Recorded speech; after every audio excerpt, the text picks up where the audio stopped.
A'udzubillahi minasyaitonirrajim. Bismillahirrahmanirrahim. Assalamualaikum warahmatullahi wabarakatuh. Jumpa kembali di channel Sampul Hitam yang tentunya akan berbagi cerita. Dan untuk cerita kali ini, misteri kehamilan Zakia. Cerita ini ditulis oleh Yani Santoso. Dan bagi teman-teman yang ingin membacanya secara langsung, teman-teman bisa langsung kunjungi link yang saya sudah siapkan, ada di deskripsi. Dan teman-teman juga di sana bisa membaca koleksi-koleksi cerita lain dari Kak Yani Santoso. Oke, tak usah berlama-lama, mari kita ke ceritanya. Selamat mendengarkan. Ini milik siapa? Apakah milik Mas Kaisan? Gumam Zakia. Tangannya bergetar memegang bungkusan putih yang tertinggal di kamarnya. Lalu, dia kembali membungkus kain putih kusam dan meletakkan di atas meja. Aku akan menanyakan langsung pada Mas Kaisan nanti saat dia pulang, ucapnya lagi. Zakia kembali melanjutkan aktivitasnya, membersihkan kamar dan tentu saja mengganti spray. Beberapa kali hidung Zakia kembang kempis saat indera penciumannya kembali mencium aroma yang kurang sedap. Diambilnya sarung bantal milik Kaisan, lalu mengendusnya. Wah! Zakia melempar bantal yang sedang dia pegang. Bau sekali, padahal sarung bantalnya baru diganti belum lama ini. Aku harus membuatkan jamu untuk Mas Kaisan agar bau badannya hilang, ujar Zakia. Matanya tertuju pada kemeja milik Kaisan yang tergantung di dinding. Diraihnya, lalu mencium baju tersebut. Kok baunya beda ya? Yang ini aroma khas Mas Kaisan. Sementara ini, Zakia menggelengkan kepala beberapa kali, lalu beranjak keluar kamar sambil membawa spray yang baru saja dia ganti dan bermaksud hendak merendamnya. Spray sudah direndam di dalam bak cucian. Zakia hendak mengisi perutnya yang sudah keroncongan. Dia teringat kalau di atas meja sudah terhidang makanan yang lezat ketika dia bangun tidur tadi. Baru saja Zakia meletakkan bobot tubuhnya di atas bangku bambu, dia teringat kalau hendak membuatkan jamu untuk Kaisan. Zakia kembali berdiri dan beranjak menuju tempat di mana dia menyimpan beberapa bumbu dapur. Kunyit ada, tapi tinggal sedikit. Asam Jawa nanti bisa minta di rumah Mbok Sur. Terus gula aren. Semua tinggal nambahin sedikit kunyit. Kayaknya di sebelah rumah ada rimpang kunyit. Zakia berbicara seorang diri. Lalu dia mengambil pisau dapur dan berjalan menuju pekarangan di samping rumah. Lalu dia mengambil pisau dapur dan berjalan menuju pekarangan di samping rumah. Tampak di depannya tumbuh subur tanaman herbal, salah satunya kunyit. Zakia berjongkok dan mulai mengambil kunyit yang dia inginkan. Dari seberang pekarangan, Mbok Sur, wanita setengah tua yang biasa dipanggil Bude Surti oleh Kaisan. Namun Zakia lebih senang memanggilnya dengan sebutan Mbok Sur. Memperhatikan Zakia dari ambang pintu samping. Dia ingin menghampiri Zakia dan bermaksud untuk membantunya mengambil rimpang kunyit. Namun dia mengurungkan niat saat dilihatnya ada Pak Joko yang berjalan sambil meletakkan kedua tangannya ke belakang punggung. Pak Joko adalah tuan tanah yang tinggal di ujung desa yang rumahnya paling besar di kampung mereka. Pak Joko juga sering menyuruh Kaisan untuk bekerja di ladangnya. Pak Joko, kok tumben datang ke sini? Tanya Zakia menyadari kedatangan Pak Joko. Iya, aku kebetulan lewat sini. Boleh kan kalau aku mampir? Oh iya, aku dengar suamimu pergi ke Malaysia jadi TKI, selidik Pak Joko. Tidak kok Pak, nggak jadi, jawab Zakia polos. Oh, benarkah? Tapi tadi aku ketemu sama istrinya Norman yang mengatakan kalau suaminya juga jadi TKI bareng sama Gahisan. Lelaki paruh baya itu berkata lagi, namun matanya tidak berkedip ketika menatap Zakia yang berdiri di depannya. Pak Joko, panggil Zakia, membuyarkan lamunan Pak Joko. Lelaki tua itu gelagapan ketika Zakia mengetahui kalau dirinya menatap tanpa berkedip. Zakia mundur beberapa langkah. Perasaan tidak nyaman karena ditatap sedemikian rupa membuat Zakia menjaga jarak sambil merapatkan kerah bajunya. Perasaannya menjadi gelisah. Jangan takut, aku tidak akan berbuat jahat padamu. Kita kan tetangga. Jadi, aku hanya memastikan kalau tetanggaku tidak kekurangan ketika ditinggalkan oleh suaminya. Datanglah ke rumah jika kamu butuh bantuan. Suamimu pekerja yang ulet dan tekun, ujar Pak Joko. Jagonya naik turun dan sesekali dia menelan ludah setiap kali menatap Zakia. Iya Pak, jawab Zakia gugup. Zakia, apa? Dok, kamu sedang nyari apa toh? Tanya Mbok Sur yang tiba-tiba sudah ada di antara mereka, membuat Pak Joko menggantung ucapannya. Ada Pak Joko. Tumben Pak, lanjut Mbok Sur mengalihkan pertanyaannya. Itu Sur, aku kebetulan saja lewat, jadi mampir. Gahisan kan pegawaiku juga, jawab Pak Joko. Mbok Sur mencibikan bibirnya. Sementara itu, Zakia menarik napas lega karena ada Mbok Sur datang. Ya sudah, aku pamit dulu. Jangan sungkan untuk datang ke rumah jika kamu butuh bantuan, Zakia. Pamit Pak Joko. Lelaki tua itu pergi meninggalkan Zakia dan Mbok Sur. Zakia menarik napas lega. Ada perlu apa? Pandot itu kesini, Nduk. Hati-hati sama dia. Lain kali kalau ada dia, langsung masuk ke dalam rumah. Gak tahu Mbok, aku juga kurang suka sama dia. Matanya itu loh, menakutkan, ucap Zakia. Lah, kamu di sini cari apa? Selidik Mbok Sur.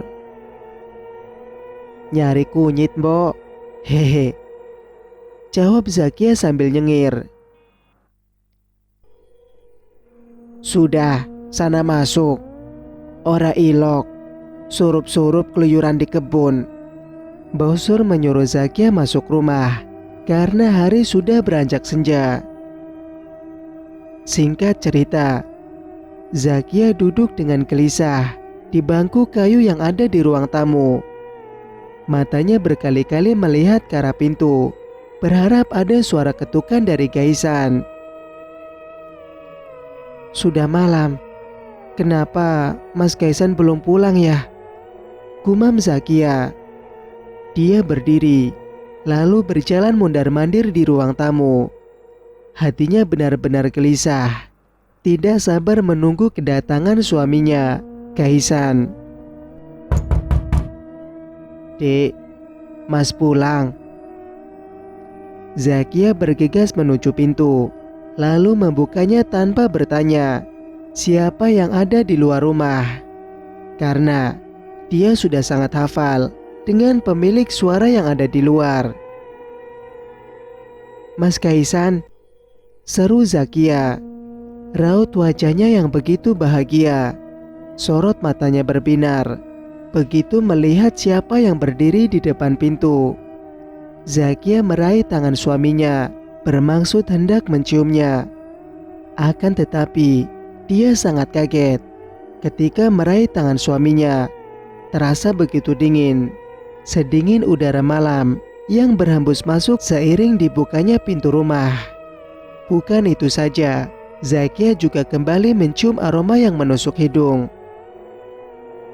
"Mas, lihat apa yang kubuat untukmu.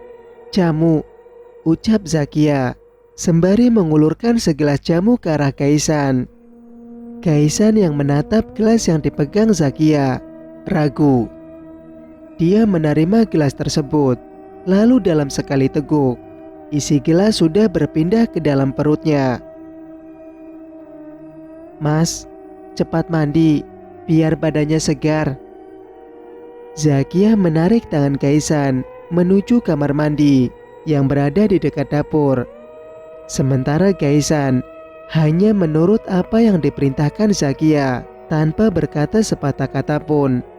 Walau sikap Kaisan terasa aneh, namun Zakia tidak memperdulikannya. Karena kehadiran Kaisan sudah cukup untuk membuat lupa segalanya. "Kita ke kamar, Dek." Kaisan yang sudah selesai mandi langsung membopong tubuh istrinya ke dalam kamar. Pas sepasang pengantin baru yang dimabuk cinta. Jika sebelumnya Zakia merasa kesakitan, sepertinya kali ini Zakia sudah bisa menikmati. Hal itu tergambar dari suara desahan dan tawa Zakia yang terdengar hingga keluar kamar. Suara bisik-bisik dan sesekali tawa masih terdengar lamat-lamat dari dalam kamar Zakia. Suara itu menghilang bersama tiupan angin malam. Beruntung sekali, tidak ada seorang pun warga yang mendengar suara-suara dari dalam rumah Zakia. Lampu pijar di dalam kamar Zakia bergoyang-goyang, manakala angin yang menerobos melalui celah dinding rumah yang terbuat dari anyaman bambu menerpa. Walau cahaya pijar itu tidak terlalu terang, namun cahayanya mampu memantulkan bayangan penghuni yang berada di dalam kamar. Dua sosok bergerumul di atas tempat tidur. Tubuh Zakia yang langsing namun berisi sangat kontrak dengan bayangan sosok yang sedang menindih tubuhnya, tinggi dan besar. Sementara itu, di ujung kampung, di dalam rumah besar milik Pak Joko, pria yang dikenal paling kaya di kampung, yang juga seorang juragan tanah. Suasana rumah tampak begitu lengang, menandakan kalau penghuni rumah tersebut sudah tertidur lelap. Akan tetapi, ada sebuah ruangan di dalam rumah tersebut yang lampunya masih menyala. Seseorang terlihat mondar-mandir di dalam kamar sambil sesekali mendesah. "Dimas, cepat lakukan tugasmu, Le," gumam Pak Joko. Jika sebelumnya Pak Joko mondar-mandir saja, kini dia duduk bersila di depannya. Sebuah meja kecil dengan aneka bunga dan dupa yang mengepul. Sesekali dia terbatuk, mana kalau asap yang keluar dari dupa tersebut terhirup secara langsung. Tangannya menabur sesuatu di atas cenayang. Aroma khas keluar bersamaan asap putih yang mengepul, bau kemenyan. "Oh, Dimas anakku, bagus, Le. Kerjakan tugasmu dengan baik," lirih Pak Joko. Pak Joko melanjutkan ritualnya di salah satu kamar yang ada di rumah mewahnya.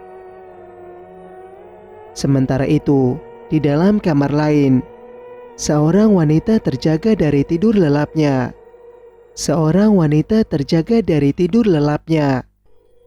Matanya mengerja beberapa kali, melihat ke sekeliling ruangan. Dan dia menyadari kalau suaminya tidak ada di dalam kamarnya. Gerah sekali, Malam ini sepertinya akan turun hujan, gumam wanita itu.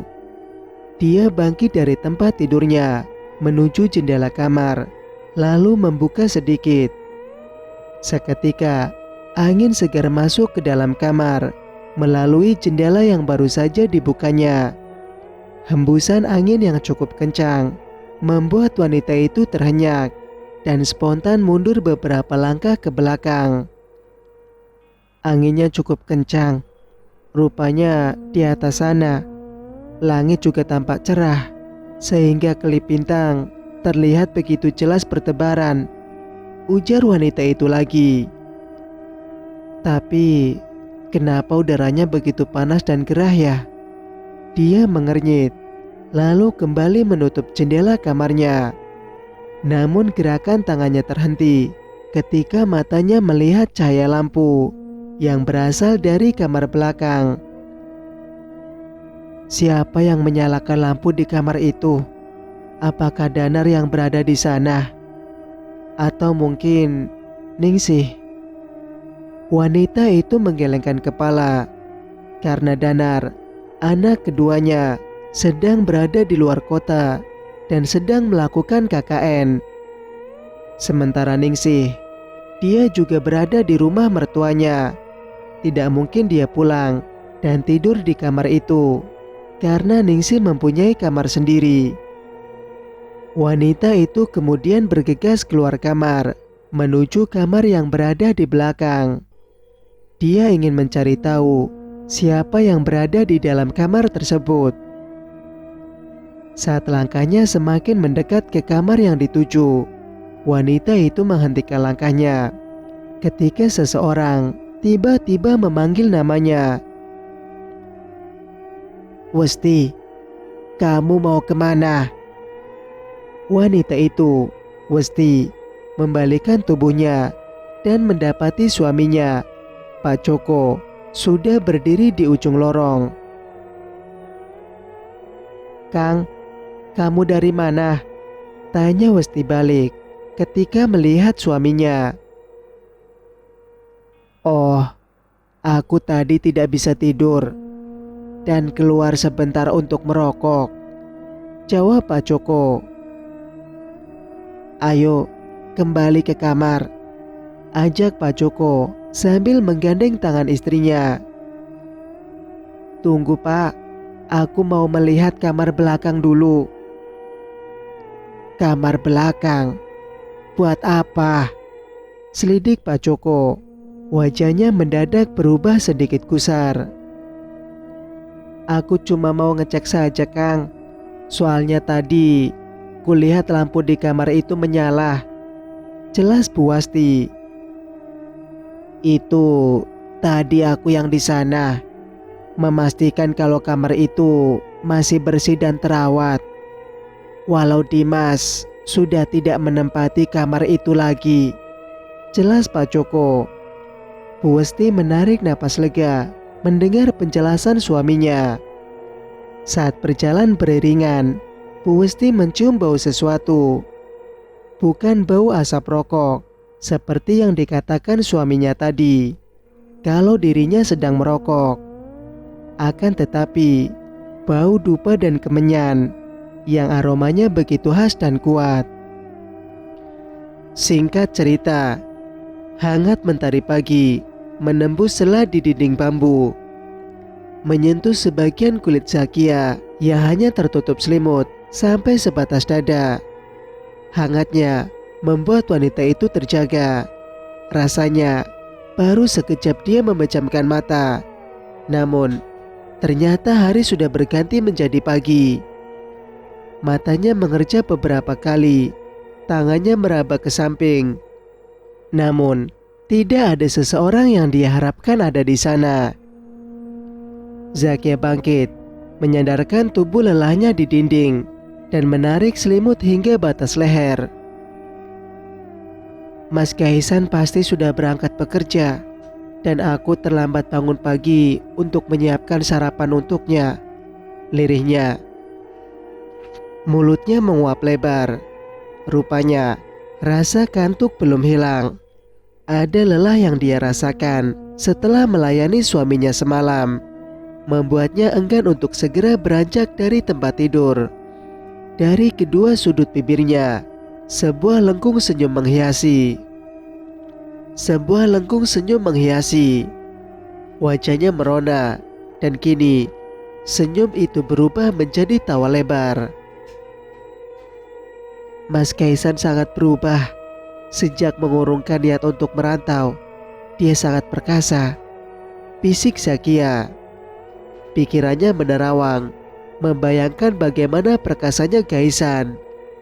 Bahkan, Zakia hampir dibuat tidak percaya kalau yang mencumbunya adalah Kaisan, suaminya. Zakia menoleh, matanya terpaku pada sebuah bungkusan kain putih yang tergeletak di sebelah bantal Kaisan. Perlahan, tangannya meraih bungkusan tersebut, lalu membukanya. Uang dan emas. Mata Zakia membulat penuh ketika melihat isi dari bungkusan yang dia temukan. Bungkusan yang sama seperti yang dia temukan kemarin. Mas Kaisan, dari mana dia mendapatkan semua ini? Zakia menimang bungkusan di tangannya. Kemarin, dia ingin sekali menanyakan perihal bungkusan yang dia temukan. Namun, belum terjawab rasa penasarannya. Hari ini, dia kembali menemukan bungkusan yang sama. Zakia masih termangu sambil menimang bungkusan kain putih di tangannya. Perlahan, dia menyibak selimut yang masih membungkus sebagian tubuhnya, mengambil pakaian yang berserakan tidak jauh dari tubuhnya, lalu memakainya. Perlahan, dia turun dari tempat tidur dan membuka jendela kamarnya, membiarkan udara segar pagi masuk. Zakia terbatuk saat angin menerpa wajahnya. Tiba-tiba dia mencium bau yang menyengat dari dalam kamarnya, hingga membuatnya sedikit sesak napas dan batuk. Bau sekali, ujar Zakia sambil membuka lebar jendela kamar. Dihirupnya dalam-dalam udara pagi yang masuk melalui jendela yang dia buka lebar. Aneh sekali, dari mana asal bau tidak sedap ini? Zakia bergumam. Dia mulai merapikan tempat tidurnya sambil matanya celingukan mencari asal bau yang menyengat tadi. Bahkan, dia sampai berjongkok untuk melihat ke bawah kolong tempat tidur. Namun, tidak ada apapun yang dia temukan selain debu dan sarang laba-laba di sana. Kotor sekali. Aku pasti sudah lama sekali tidak membersihkan kolong tempat tidur ini. Zakia bangkit dan beranjak meninggalkan kamar, hendak mengambil sapu untuk membersihkan kolong tempat tidur. Namun, dia menghentikan langkahnya ketika matanya melihat bungkusan kain putih yang tadi diletakkan di atas meja. Hampir saja aku lupa, lirik Zakia sambil mengambil bungkusan tersebut untuk kemudian menyimpannya. Dok, Zakia. Suara seorang perempuan memanggil namanya dari pintu belakang. Mbok Sur, ada apa? Dia pagi-pagi sudah kesini. Zakia berjalan cepat menuju pintu belakang, di mana arah suara itu berasal. Mbok Sur, ucap Zakia sesaat setelah pintu terbuka dan mendapati wanita parubaya itu berdiri di depannya. Kamu baru bangun, Dok. Jam berapa ini? Selidik Mbok Sur saat melihat Zakia yang masih tampak acak-acakan seperti bangun tidur. Iya Mbok, aku kesiangan, jawab Zakia. Biasakan bangun pagi agar rezeki gak diambil orang. Juga supaya rezeki suamimu lancar, oceh Mbok Sur. Iya Mbok. Oh iya, Mbok butuh sesuatu. Pagi-pagi sudah kesini, tanya Zakia. Kamu nggak tahu ya, kalau sudah terjadi sesuatu? Mbok Sur kembali bertanya sambil mengernyitkan dahi. Emang ada apa Mbok? Selidik Zakia. Mbok Sur menggeleng sambil berdecak. Ayo, ikut Mbok. Mbok Sur menarik tangan Zakia ke belakang rumah, di mana ada kandang kecil tempat dia memelihara ayam dan entok. Akan tetapi, betapa terkejutnya Zakia ketika melihat ke kandang tersebut. Cerita pun bersambung. Bagaimana menurut pendapat kalian? Jika teman-teman suka dengan ceritanya, jangan lupa untuk like. Dan bagi yang belum bergabung, silakan untuk subscribe channel ini agar bisa mendengarkan cerita-cerita berikutnya. Wassalamualaikum warahmatullahi wabarakatuh.